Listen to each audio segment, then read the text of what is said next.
Bonjour chers abonnés, chers parents, chers élèves, chers enseignants. Aujourd'hui, nous allons aborder un autre module très particulier et très important, c'est-à-dire le questionnaire. Alors, comment les enfants, les élèves ou les enseignants ou un répétiteur ou un aîné peut exploiter le questionnaire afin de pouvoir enrichir la base de données. Alors, ici, en cliquant sur questionnaire, on peut créer les questions au primaire ou bien au secondaire. N'est-ce pas? Prenons par exemple le cas du secondaire. Alors, à ce niveau, on crée des matières à ce niveau. Voilà, on met les matières. Tout à côté, on crée certains outils pour faciliter, n'est-ce pas, le travail. Et devoir, voilà, ça veut dire que si l'enfant veut s'interroger par rapport au devoir qu'il a créé, c'est au niveau de devoir. Et maintenant, c'est à ce niveau qu'on crée, n'est-ce pas, qu'on crée le questionnaire. Alors là, on choisit la matière. Je veux créer le questionnaire en quoi? Si c'est en mathématiques, en histoire ou en SVT. N'est-ce pas? Alors, prenons par exemple le cas de la SVT. Je veux créer le questionnaire en SVT.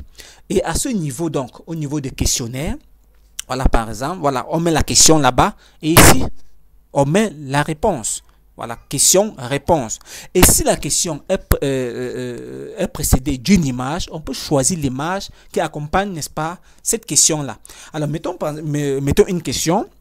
Alors, on peut donc créer quoi comme question? Voilà, par exemple, le corps. Voilà, le corps a combien de parties? C'est un exemple. Le corps a combien? Voilà, le corps humain. Bon, mettons le corps humain. Le corps humain a combien? Voilà, a combien de parties? Voilà, le corps humain a combien de parties? Voilà une question. Voilà. Bon, mettons peut-être 3. Mettons peut-être 3 parties. C'est un exemple. Hein? Et supposons que cette question est précédée d'une image. Voilà, en cliquant ici, ça nous renvoie donc ça nous permet donc d'avoir la possibilité de choisir une image. Voilà, prenons n'importe quoi hein, comme image. Voilà, prenons n'importe quoi. Voilà, prenons un peu ça comme image. On ajoute et on enregistre. Voilà, n'est-ce pas? Voilà, une deuxième question. On peut mettre, bon, prenons ça comme question. Bon, voilà. Donc, c'est juste quelques exemples. Hein. Maintenant, allons à devoir. Au niveau de devoir, prenons par exemple SVT. Voilà donc la question qu'on a créée tout à l'heure. Le corps humain a combien de parties? Et alors, ta réponse, l'enfant doit possibilité de répondre ici. Mettons par exemple 3 en supposant que l'enfant trouve. Voilà, lorsqu'on parle donc à réponse, voilà. Et à suivant, ainsi de suite. Donc, voilà, donc on vient de créer une question et directement, on peut répondre. Voilà. Donc, le questionnaire permet donc, comme si l'ENIN travaille au niveau des établissements scolaires, voilà.